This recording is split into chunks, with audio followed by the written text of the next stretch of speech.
Hello. I want to thank you for clicking on my channel. I'm PI187, and I have been watching these Philomena Cunk moments of wonder.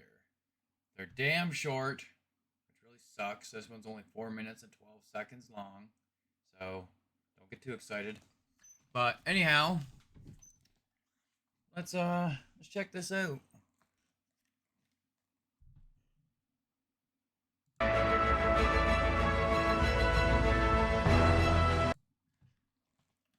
My fucking headset turned back off again. Alright. Let's do this again.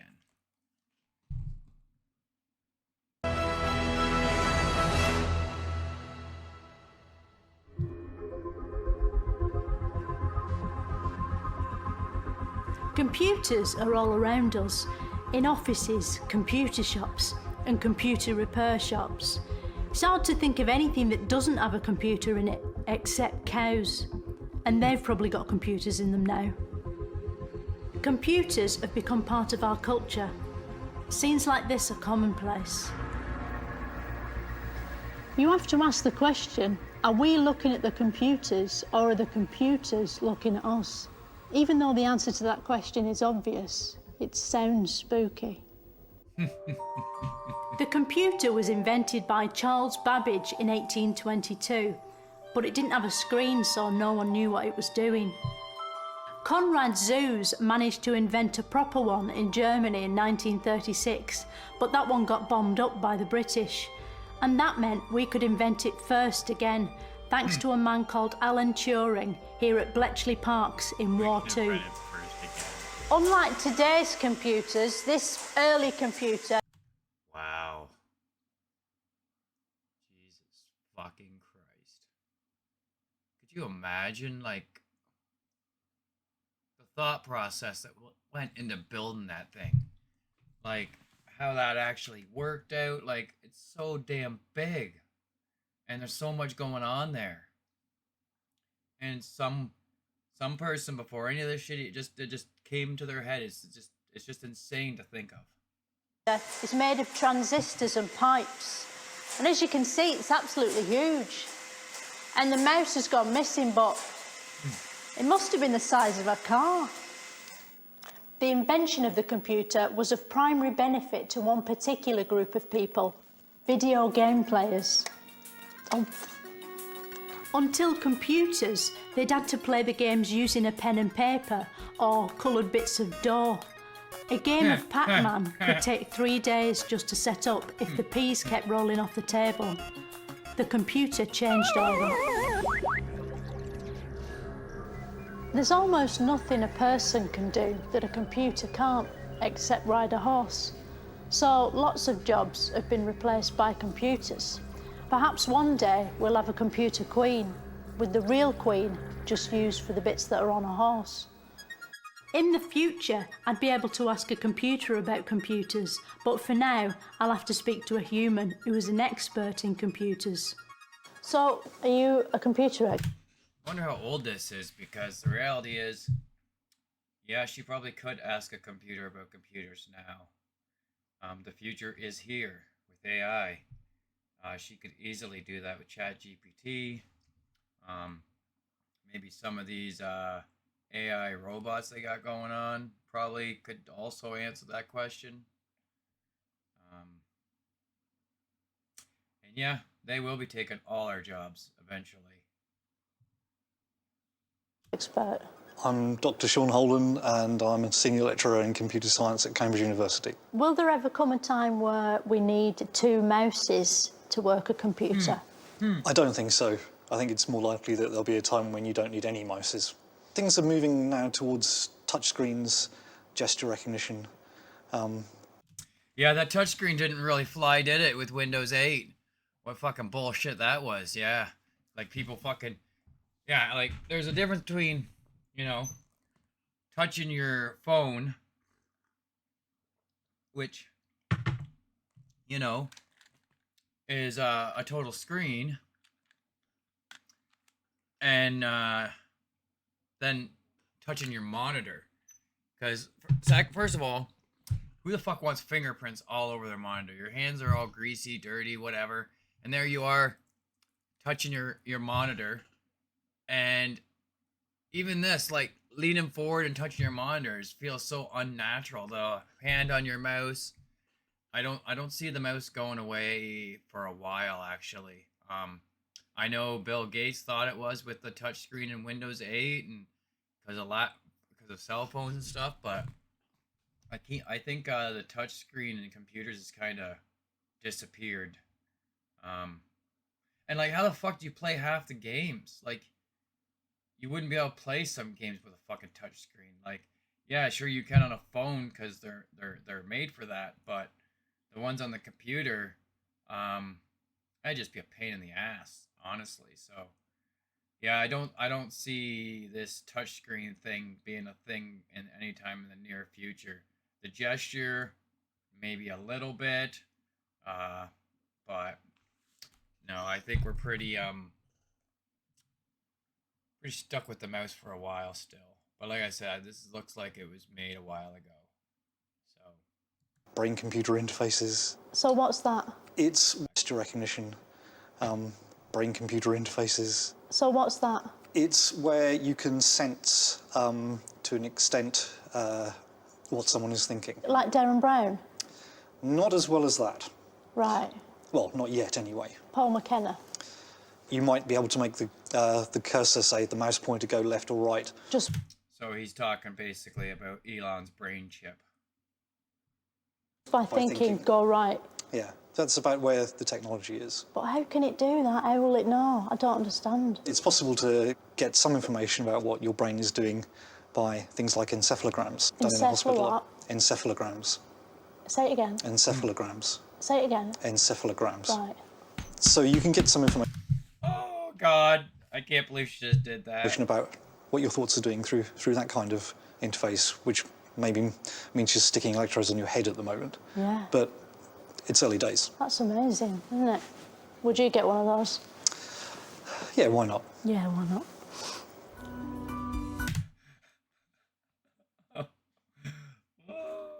Let's watch that again. I love the look on her face. Yeah, why not? Watch this. Well, she sniffs. Yeah, why not? Yeah, why not?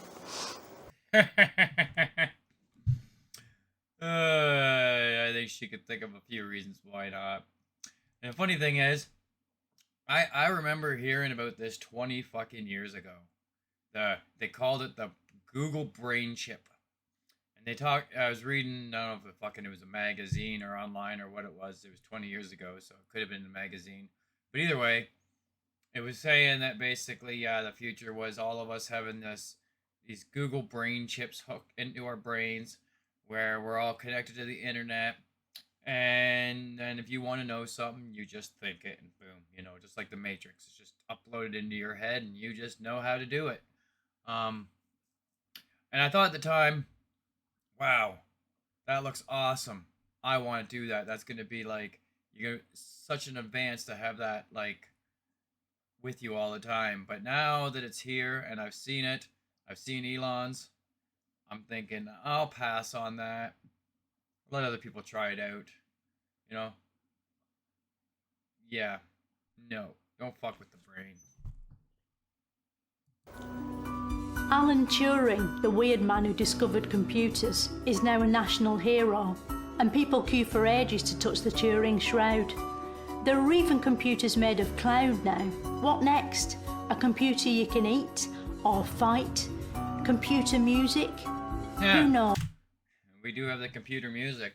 AI's doing music now too. It's enough to make you wonder. Next time on Moments of Wonder, I'll be asking where your lap goes when you stand up. Well, that's nice. Oh, yeah, I like that one. I'm kind of really into computers. I didn't really know I would be. When I was a kid, we had a Commodore 64. Nobody in my house knew how to fucking do a goddamn thing with it except me. I didn't have a whole lot of friends. I was ADHD, and I would sit on that fucking thing, and like it came with a big ass thick code book, and you'd have to put all like pages and pages and pages of code just to play the most simplest and stupidest of games. But anyhow, yeah, I would sit there with the Commodore 64 just to play some stupid game, and I messed around with it quite a bit. And then after the Commodore 64, never got a computer until so I never took them in school. Never, we didn't even use them in my school. Like it wasn't my generation thing. It came out kind of at the end, and but anyhow, I owned a PlayStation, like a console for my games because I didn't think I'd even be need a computer ever or want one. Um, and I had a guy roommate move in with his computer, and we got the internet, and I realized me and computers just click. I kind of understand them. I don't know why, but me and electronics, I'm just good with them. I got that knack, they call it, I guess, where you can just make things work. And yeah, I fucking got addicted to the PC. Um, I ended up eventually just going out and having one built for me because I was just trying to do so much different stuff on it. And then after that, I've been building my own PCs ever since then because like I've gotten that good at doing stuff with them that I wouldn't have anybody else build my PC because I'm gonna want to do it myself. I built mine, my wife's, my son's.